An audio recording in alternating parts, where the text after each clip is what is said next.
บายดีน้องๆนักเรียนทุกคนมื้อนี้เรากลับมาเรียนวิชาภาษาลาวนำกันดึกหน่อยหนึ่งเนาะเพราะอาจารย์หาแต่เลิกเวียกก็เลยอาจจะมีเวลาที่จะอัดคลิปฉะนั้นเรามาเข้าสู่บทเรียนของเรากันเลยหัวบทของเราในมื้อนี้ก็คือการผสมพยัญชนะกับสระอื่นและเรายังอยู่กับนอนนกสะกดและสระอื่นเป็นสระเสียงยาวฉะนั้นอย่าลืมว่าทุกครั้งที่เราอ่านสระเสียงยาวต้องยืดเสียงออกไปหน่อยหนึ่งเวลาอ่านเนาะและเพื่อบ่เป็นการเสียเวลาก่อนที่จะเข้าสู่บทเรียนใหม่นั้นก็อย่าลืมกดไลค์กดแชร์หรือว่ากดติดตามคอมเมนต์ให้กำลังใจอาจารย์เด้อและเพื่อบ่เป็นการเสียเวลาของพวกหลานเรามาเข้าสู่บทเรียนใหม่กันเลยกออื่นกืนขออื่นกืนขออื่นขืนขออื่นขืนขออื่น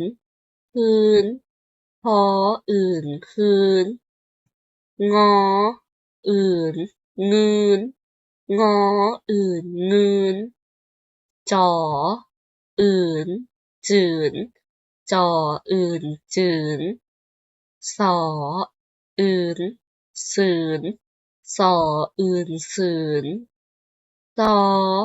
อื่นซืนซออื่นซืนยออื่นยืนยออื่นยืนดอ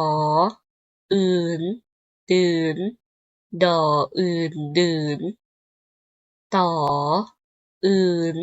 ตื่นต่ออื่นตื่นถออื่นถืนถออื่นถืนทออื่นทืนทออื่นทืนนออื่นนืนนออื่นนืนบ่ออื่นบืนบ่ออื่นบืนปออื่นปืนปออื่นปืนผออื่นผืนผออื่นผืนฝออื่นฝืนฝออื่นฝืนพออื่นพื้นพออื่นพื้นฟออื่นฟืนฟออื่นฟืนมออื่นมืนมออื่นมืนหยออื่นยืนหยออื่นยืน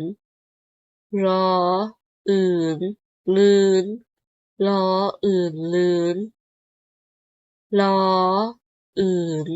ลื่นลออื่นลื่นวออื่นวืนวออื่นวืนหออื่น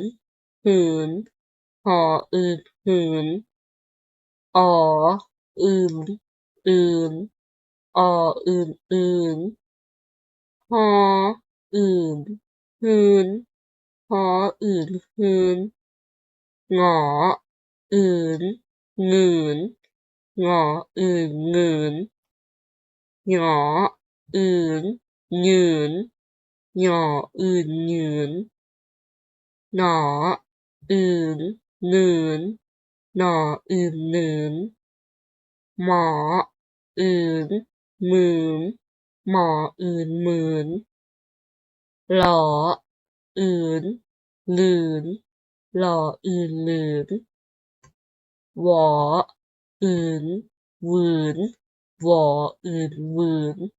กออื่นกืนคออื่นขืนพออื่นคืนงออื่นงืนจออื่นจืนซออื่นสืนซออื่นซืนยออื่นยืนดออื่นดื่นต่ออื่นตื่นทออื่นถืนทออื่นทืนนออื่นนืนบ่ออื่นบืน